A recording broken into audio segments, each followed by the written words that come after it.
Studies have shown that when young people watch pornography regularly, it can have harmful effects on their health and behaviour. For example, it can cause problems with their mental health and lead to sexual activity at a younger age.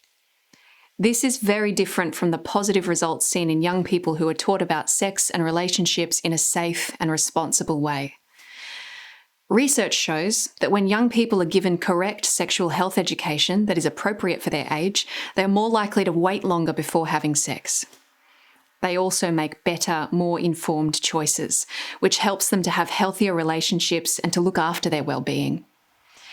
A thorough sexual health education helps young people understand how to treat others with respect and how they should be treated by others in sexual situations. This kind of education helps them to recognise what is right and wrong when it comes to their relationships with others. On the other hand, watching pornography changes how people think about sex, gender, and what healthy relationships should look like. It can give them the wrong ideas about how to treat others and how they should be treated. Young people who watch pornography, often regardless of their gender, are more likely to feel bad about their bodies and pay too much attention to how they look. They're also more likely to act in harmful ways. For example, young people who watch pornography are 6 times more likely to be sexually aggressive compared to those who don't watch it regularly.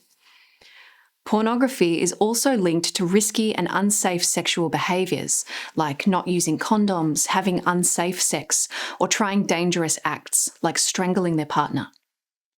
Viewing a lot of pornography can also change the response of our brain's reward centres. What we mean by this is when people watch pornography, their brain releases a chemical called dopamine, which makes them feel good. But if someone keeps watching pornography often, their brain gets unnaturally flooded with dopamine, causing them to get used to high levels of dopamine, which means they are less likely to respond to other experiences that once made them feel pleasure. This happens because the brain starts to have trouble making dopamine naturally without access to more intense content or sensory experiences.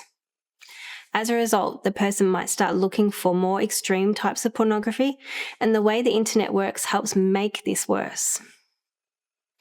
Online processes called algorithms show more intense content the more someone watches, making the situation even harder to stop.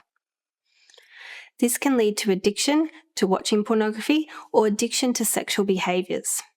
When someone is in a real relationship or having a sexual experience with another person, their brain may not respond as strongly as it used to. This is because the brain gets used to the extreme images and experiences from pornography, and real-life situations don't seem as exciting anymore. It also means that for young people who watch porn before they are in a real relationship, their interests and expectations will likely be shaped by what they see online, and the pornography that's so easily found online can be extremely violent and explicit. What concerns us is what is happening with the reward centres of young people's brains when they are seeing this violent and extreme pornography. Their brains begin to connect the violence with pleasure, and this is shaping their interests, which may be why we are seeing a rise in harmful sexual behaviours in young people.